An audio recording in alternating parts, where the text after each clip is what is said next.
BPL T20. একদিন বিরতির পর বুধবার থেকে আবারও শুরু হচ্ছে বিপিএলে মাঠের উত্তেজনা। চট্টগ্রামে দিনের প্রথম ম্যাচে স্বাগতিক চিটাগং কিংসের মুখোমুখি হবে ঢাকা ক্যাপিটালস।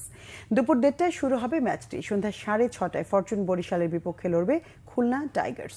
7 দলের এই টুর্নামেন্টে টানা 8 জয় নিয়ে শীর্ষে থেকে কোয়ালিফায়ার রাউন্ডে খেলা নিশ্চিত করেছে রংপুর রাইডার্স। চিটাগং কিংস 8 ম্যাচে 5 জয়, রান রেটে এগিয়ে থেকে আছে দ্বিতীয় স্থানে।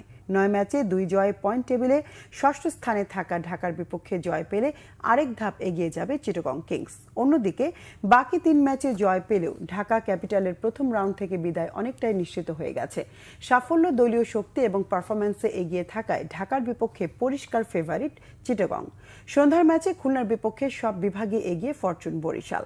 7 ম্যাচে 5 জয়, 10 পয়েন্ট নিয়ে চিটাগং কিংসের সমান 10 পয়েন্ট হলেও রান রেটে পিছিয়ে থেকে তৃতীয় স্থানে আছে বরিশাল।